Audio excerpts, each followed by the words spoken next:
I was done. This time I meant it. There were several times in my life where I found myself considering it, contemplating taking my trip to the other side. The last time I had called the suicide hotline and eventually decided to give life one more try. Not this time. I felt completely at peace about it.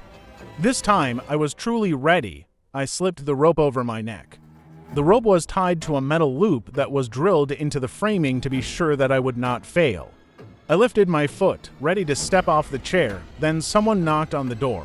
Who the hell could be knocking on the door? I spent every last dollar I had to rent this remote cabin where I could spend my last weekend in beauty and peace. The nearest cabin was a half-mile away. Curiosity got the better of me. It's not like the rope was going anywhere. Peering through the window, I could see a man wearing a black hoodie with the hood up. He knocked again, louder. "Goddamn it," I said out loud. I wanted this to be peaceful, and this a whole was ruining the vibe, screwing up my plan. I walked out of the single bedroom onto the loft and down the stairs where the living room, kitchen, and front door were. Since he didn't seem to be leaving on his own, I opened the door. "What do you want?" I said rudely. "Good evening, sir," the stranger said, a little too nicely. He had black hair and a well-trimmed beard. "My car broke down about a mile down that dirt road and I was wondering if I could use your phone." The man sounded like a used car salesman, fake and rehearsed. "I don't have a phone," I told him coldly. It was a lie, of course. "Oh, I'm sure you have a phone. All the cabins up here do." "Not this one." I started shutting the door when he stuck his foot in the doorway, preventing me from shutting the door all of the way. "It'll only take me 30 seconds, then I'll be gone." Without even giving him a response, I pushed him away from the door and slammed it shut. For good measure, I locked the deadbolt as well. I should have been more disturbed, but really I was just grumpy about the dude's timing, ruining my peaceful death. Why should I help the guy anyway? Nobody had ever lent me a helping hand. That's just how this cruel world works. Nobody gives a shit. And who puts their foot in someone's door? I walked back upstairs and peered out through the window to watch him leave. He was gone, but I hadn't seen him leave. The dirt road leading up to the cabin was long and straight. I should be able to see him still walking away.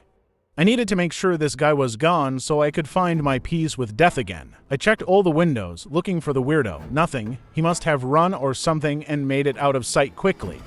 I pushed the asshole out of my mind. It was time to find my peace again. I realized that the sun was now starting to set over the nearby mountain peaks. Why not watch it? This would be my last sunset, and it sure was a beautiful one. I pulled the cozy recliner chair to the large upstairs window. Brilliant colors of orange and pink now filled the sky. The clouds were broken up, creating the appearance of a large, beautiful pathway over the horizon. There it was, my beautiful pathway to the afterlife had presented itself. It was time to take the path. Standing back on the chair, I once again placed the rope over my neck. I positioned myself so I was facing the sunset. At that moment, I was completely at peace with my death. Loud, panicked knocking at the door startled me so much that I almost fell off the chair. What the hell? This time I yelled it out loud. Once again, my beautiful, peaceful moment had been shattered. I removed the rope and went over to the opposite window to see who the hell had screwed everything up. This time, it was not the hooded weirdo standing at the door. It was a girl. She was crying and panicked, knocking repeatedly. As I approached the door, I could hear her now pleading for help, still pounding on the door. The second I opened the door, she pushed herself in, slamming the door behind her and locking it. "What the hell?" I started asking, but before I could finish my question, she reached out and pulled me into a tight hug. Never in my life had I felt anybody embrace me as tightly as this crying girl was embracing me right now. My entire demeanor immediately changed. I hugged her back. "What's going on? What's wrong?"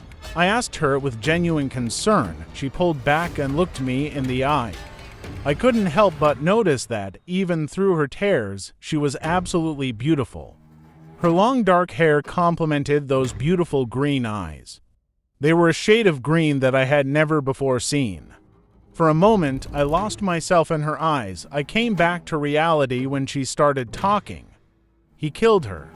He killed Jess," she sobbed. "What? Who? Who's Jess?" "This man. He came to the door. He asked to use the phone, so I let him in. Then he pulled a knife and he killed her. The girl burst into uncontrollable sobs and buried her face in my shoulder. I squeezed her tightly. It hit me at that moment. She had just described the man that had knocked on the door earlier. Holy shit, that man had killed somebody. Snapping into task mode, I led the girl into the kitchen where I called 911. 911, what's your emergency? My name is Dean Johansson. There's been a murder. Please come quick. I gave her the address of the cabin I was staying at. Thankfully, it was on a card by the landline phone. I asked the girl for the address where the murder happened. She didn't know, but she managed to tell the operator that her name was Sarah and that someone had just murdered Jess. Okay, sir, please lock the doors and stay inside. Emergency responders will be there in about 30 minutes.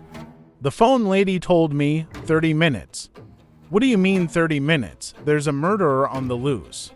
I'm sorry, sir, that's the closest law enforcement to you. You're in a remote area. Before I could respond, there was a loud knock on the door. Sarah cried and I dropped the phone. Quietly, I walked to the door and nervously looked through the peephole. It was him, the hooded car salesman asshole. He was covered in blood now and holding a dripping knife. I need to borrow your phone. The man said his fake knife had been replaced with a manic and loud tone. Boom. He kicked the door. I ran to the kitchen to grab my own knife. Sarah was already holding one. Boom. There was another kick. We stood there, terrified and not knowing what to do. I braced for another boom, but there wasn't one. It was silent. Why don't you go upstairs? I told Sarah. I'll stay down here just in case. I came to this cabin prepared to meet death. Sarah didn't deserve that, though. I had only just met her, but I felt a genuine desire to protect her. Sarah nodded and headed up the stairs. Just as she crossed the final step, the window of the sliding glass back door exploded as a rock blasted through. The man came climbing in through the large window.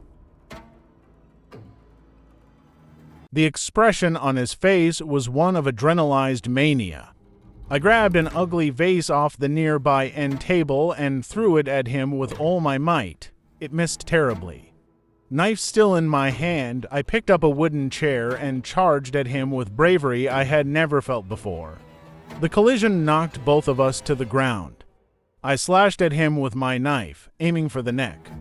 I missed again, but still slashed through his face. He slashed right back at me, putting a deep cut into my upper chest. I rolled backward, trying to get to my feet. Before I was all the way up, the chair hit me on my face and knocked me back to the ground. I stammered back up to my feet, with another slash narrowly missing me. I started punching and slashing wildly now. I admit that I don't know how to fight. I've never needed to before. I connected at least once more with the knife. Then, naturally, I tripped. The man slammed that vase I threw at him onto my head, shattering into pieces. He stomped on my face, and I blacked out. I came to a couple of seconds later to find the man almost to the top of the stairs. Sarah was screaming. Her screams sparked my adrenaline, and I found myself running up the stairs. I tackled him from behind and slammed my knife into his back. I was trying to hold him down, but he was stronger than me. As he was getting back up, I saw Sarah running through the door with my rope. On cue, I grabbed around his arms, squeezing as tight as I possibly could as Sarah put the noose over his head.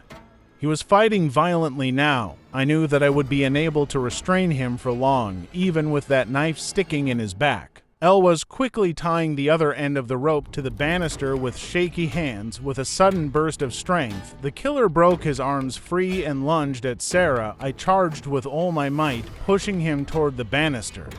Sarah jumped into the fight as well. Together, we gave a final push, knocking the killer over the banister and off the loft. The rope caught.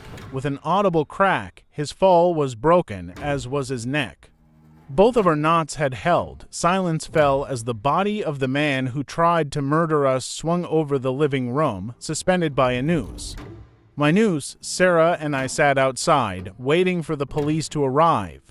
She was holding the bathroom towel over the deep cut in my chest. I was awkwardly avoiding the inevitable truth that she had seen the noose that I had intended to take my own life with. I knew she had put two and two together. She broke the awkward silence. "Were you going to kill yourself tonight?" She asked bluntly, but with a kindness that could not be mistaken. "Yes," I admitted. "Please don't," Sarah told me, looking into my eyes. Her teary eyes were also beautiful, the most beautiful thing I've ever seen. "I won't," I promised, with tears now finding their way down my face, and I meant it. That was just over 18 months ago now, and I'm happy to tell you that I'm still here. I no longer want to die. But this story isn't just the story of how I didn't kill myself, but also the story of how I met my wife Sarah. We are celebrating our honeymoon now at a beautiful beach house overlooking the ocean. We chose a location as far from the woods as possible. We are still healing, but we are healing together. Sarah is healing from the trauma of her best friend, Jessica, being murdered. I'm healing from years of personal neglect and self-destructive behavior. I didn't realize how broken I truly was until I met Sarah. As I sit here now, under the most beautiful sunset I have seen since that fateful day, I finally realize what was missing in my life. What was missing was the feeling of being loved and, more importantly, having somebody to love. If you like my video, please like and subscribe to my channel for more videos like these.